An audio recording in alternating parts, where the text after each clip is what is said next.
And the US and France confirming more cases of hantavirus on passengers evacuated from the cruise ship at the center of the outbreak. Spain, where the vessel docked for evacuation, says it has taken all measures to prevent hantavirus from spreading.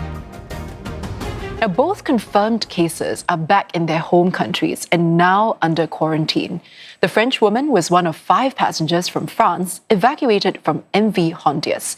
She started to feel unwell last night before her test came back positive.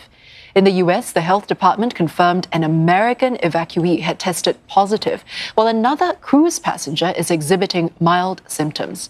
Australia also preparing for the return of 6 people from the cruise ship. 4 Australian citizens, 1 permanent resident, and a New Zealander will be sent to a centre in Western Australia, originally built to quarantine COVID patients. They will remain there for at least 3 weeks. The final 22 people to leave the ship will be taking a plane to the Netherlands.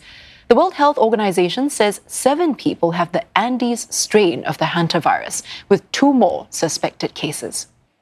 And for more, we have Ross Cullen covering developments for CNA live from Paris. Ross, what more do we know about the confirmed case in France?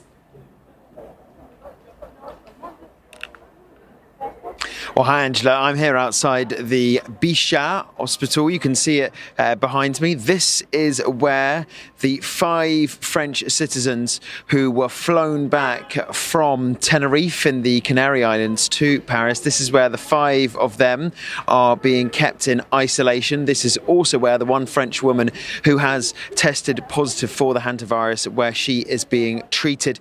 The French health minister saying that she started to feel unwell on that flight to Paris, and her condition has deteriorated overnight. So she is being watched by doctors and the other patients who have been potentially close contacts. They are being kept in isolation.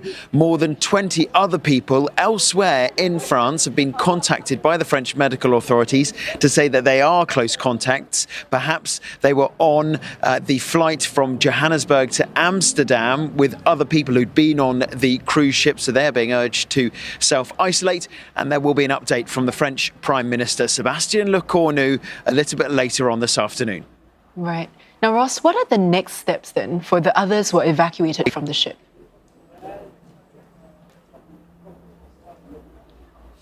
Well, we've had the Netherlands also evacuating some of its citizens from the MV Honduras. So far, 3 people have died. It's a German woman and a Dutch couple so far who've lost their lives to this outbreak of hantavirus. There are many other European countries that are following strict protocols. We've seen that from Spain. We've seen that from France as well, to ensure that any of their citizens who were passengers on board the cruise ship who may not have come into close contact with someone with hantavirus are being monitored as closely as possible. The WHO is there in the Canary Islands to try to oversee this process. Hantavirus does have roughly 40% mortality rate. Some 40% of people who do contract the virus do die as a result of the disease. It can be many weeks the incubation rate for the virus, but the WHO is believing that this is not a new